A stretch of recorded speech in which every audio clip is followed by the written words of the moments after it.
gente. Olha, vamos falar com outro especialista, completar o serviço, porque nós estamos vendo aí, vamos falar de biológico, vamos chamar o Bruno Arroio, da Agrobiológica, para nos apoiar aqui, porque hoje o nosso destaque são as lagartas, a frugiperda, né? Comendo milho, rapaz, e os biológicos atuam contra isso.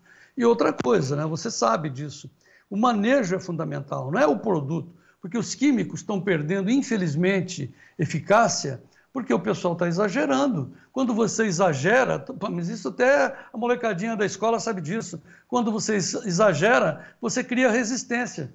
Desculpe, mas eu tenho que falar aqui no meu vizinho. Está com uma entrada de grama seda ali na cana que é uma judiação. O que é isso? Né?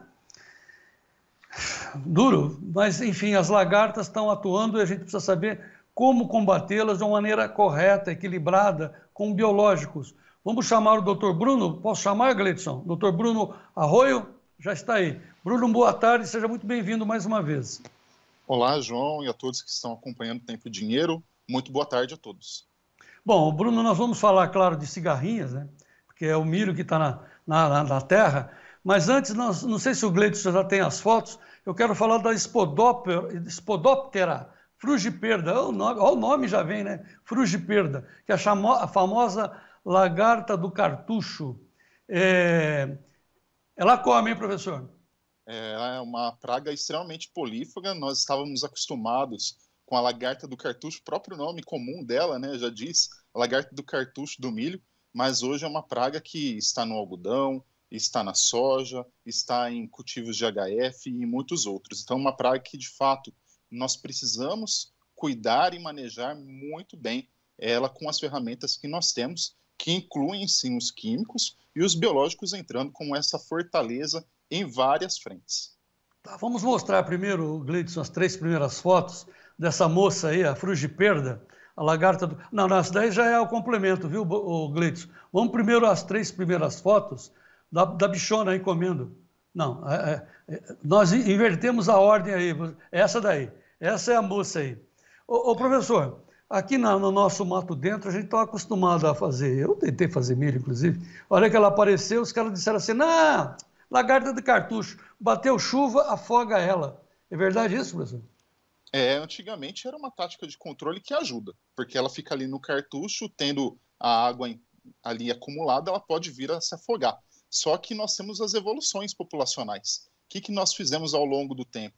Tivemos táticas de irrigação, como os pivôs centrais. E aí, o que ela faz? Ela sai desse cartucho quando percebe e ela faz o dano dela se abrigando numa condição que ela não vai morrer afogada. Então, olha só, a evolução. E quando nós falamos, por exemplo, dos químicos, que são umas ferramentas altamente utilizadas, a atenção do produtor em rotacionar o modo de ação, justamente para mitigar a questão das populações resistentes. E por isso que cada vez mais nós estamos falando das ferramentas biológicas, para ajudar o produtor a ter eficiência de controle e fazer com que essas ferramentas tecnológicas que nós temos permaneçam viáveis e eficientes por um período prolongado. Podemos também citar, né, João, o caso das próprias tecnologias transgênicas, que estão embutidas e que estão durando muito pouco tempo também, por conta de falta de adoção de refúgio ou outras estratégias. As tecnologias BTs transgênicas também têm se perdido com um curto espaço de tempo. Antes da gente mostrar o resultado através de baculovírus, espera aí, Gleidson, espera aí. Professor, essa história de perder a efetividade dos químicos, né, e também das tecnologias, né, como você falou aí, os transgênicos, aquilate para a gente, né, compare para a gente o que significa essa perda, porque o produtor tá bom, não vou comprar mais aquela, vou comprar aquela outra. Qual é o tamanho da perda? Você tem grupos, por exemplo, falando em transgenia, grupos de evoluções desses híbridos, né? Vamos supor, começou lá com Herculex, veio para um PowerCore, depois para um VIP3 e assim por diante. E aí o produtor ele é indicado ele fazer o quê? O plantio do refúgio, para que os adultos, as mariposas, elas possam se acasalar. E quando você tem o acasalamento de uma população resistente com uma suscetível que está na área de refúgio, você gera indivíduos suscetíveis. Mas se você não tem esse refúgio, você vai ter indivíduos resistentes acasalando com resistente. E aí você vai ter populações resistentes. E aí a tecnologia ela vai se perdendo ao longo do tempo. Hoje nós já podemos colocar uma estimativa de perda em torno de 30% a 40% em alguns híbridos aí de tecnologias. Quer dizer, você poderia usar bem menos produtos químicos, só adotando, né, híbridos resistentes, e eles não têm mais resistência. E aí é necessário fazer o químico, e pior, aí vamos supor, beleza, perdi uma estratégia, vou para outra, então perdi a transgenia, vou para o químico. Aí você vai fazendo o uso do mesmo modo de ação desse químico e vai perdendo essa tecnologia. Por isso que é importante inserir essas ferramentas biológicas no sistema, porque elas não vão trazer essa questão da população resistente. Porque para o organismo vivo se manter, o biológico, ele também vai precisar evoluir assim como a lagarta. Então é uma constante que nós temos no ambiente. Tá, agora nós vamos mostrar as outras fotos da eficiência do biológico atuando contra as lagartas, utilizando, né, os fungos do bem, que é o baculovírus, os vírus do bem, né? No caso, o vírus. Esse baculovírus específico, pode mostrar agora, Gleidson, ele matando a lagarta fica pretinha, ela encolhe e tal. Esse baculovírus é aquele famoso, é um baculovírus genérico ou ele é específico para as espodópteras, professor? Isso é um ponto interessante de nós falarmos para quem está nos acompanhando, João. Vírus, eles são específicos. Então, principalmente os produtores da região sul do país, no Paraná, que tem a influência interessante da Embrapa Soja, há um tempo atrás, lá na década de 90, 90 e pouco, utilizaram qual vírus? O baculovírus anticárcia, para controlar a lagarta da soja. Nesse caso, é um baculovírus para espodóptera. Então, os vírus, eles são específicos. E é muito importante o produtor fazer a adoção dessa tecnologia logo no início da pressão, para pegar a lagarta pequena, porque a eficiência é maior. Então, todo o manejo, seja o químico e o biológico, quanto menor a lagarta, maior será a eficiência. E ela traz esse aspecto mesmo, quando o vírus infecta. Quando o vírus infecta, ela morre, ela se liquefaz, então esse aspecto aí pretinho dela, ela vai se liquefazer e liberar mais vírus. Aí uma lagarta comendo a folha com esses vírus, pode vir a morrer também. Então, assim, ela se infectou, ela vai liberar mais vírus, é isso? Justamente. Há algumas cepas de vírus que elas têm como característica fazer com que a lagarta ela se exploda. Ela fica assim pretinha e ela começa a liberar cargas virais, a extravasar cargas virais. Como o modo de ação do baculovírus é por ingestão, essa carga viral vai ficar aderida na folha e uma lagarta que tiver por ali aderir ou ingerir essa folha com esses poliedros virais pode vir a morrer. Então, assim, Bruno, estou fazendo aqui uma comparação de amador, não entendo nada, hein? Mas, assim, o químico pega por contato, né? Os famosos peropais da vida, né? Bem, tal. Mas pegou. Aí vem uma chuva lá. O baculovírus, não, ele fica sendo difundido, né? A difusão dele se dá pelas próprias as lagartas, então? Se dá pela própria lagarta infectada nesse cenário. E aí, se você tiver a emissão de um novo par de folhas e tiver a lagarta ainda num ciclo que vai vir a morrer, pode-se ter, sim, esse efeito prolongado da ação do vírus. Não é um residual, mas sim um efeito prolongado, né, Bruno? Isso, efeito prolongado.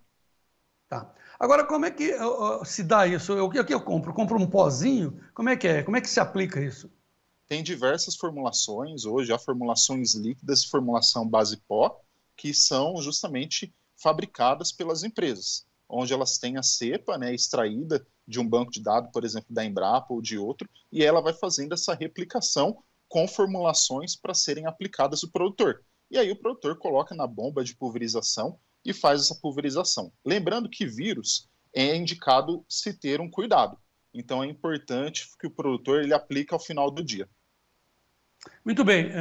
Professor, para não perder a viagem, o drama das cigarrinhas na safrinha de milho.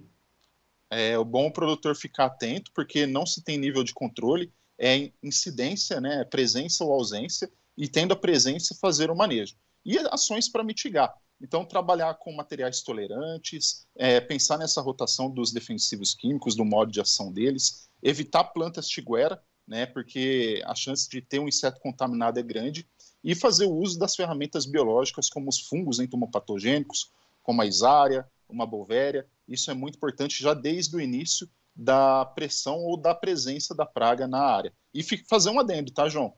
Recentemente foi identificada uma nova espécie de cigarrinha Sensia daublus, a cigarrinha africana, Então é bom nós ficarmos atentos, porque ainda não se tem uma base de relatos nela aqui no Brasil do potencial dano que ela pode causar. Então é uma nova espécie de cigarrinha que não deve trazer tantos problemas a mais, mas é bom nós ficarmos de olho e acompanhar. Já temos pauta para sua próxima presença aqui. Então, cigarrinhas africanas, né? Que bacana, hein? Justamente, ela é muito semelhante à Daulbus, a tradicional cigarrinha do milho, mas ela recebe esse nome comum, mas não deve, a princípio, trazer grandes diferenças de manejo do que a cigarrinha do milho tradicional. Bom, hoje aprendemos dois manejos importantes, duas ferramentas importantes biológicas. O vírus, o baculovírus contra as lagartas e os fungos contra as cigarrinhas. São ferramentas biológicas à disposição do produtor, mas nada supera o capricho, né, professor? Temos que ter capricho, temos que entrar na lavoura, né? Molha a roupa, né? Não deixa para terceiro, vai você ver, senão, né? Sim, fazer o monitoramento e saber as ferramentas adequadas para uso no seu momento certo. Saber isso e fazer com capricho, igual o Dr. Gazola falou e o Dr. Disseu Gassen comentava muito, né? São importantíssimas para se ter o sucesso e aliar a rentabilidade do produtor que a gente tanto precisa para o nosso agronegócio. Pois é, aqui nós estamos cumprindo a nossa função só com gente boa. Bruno Arroio, muito obrigado, viu? Semana que vem tem mais. Agradeço, Vamos aumentar. João, e a todos que estão nos acompanhando, tá? Fico à disposição, um abraço a todos.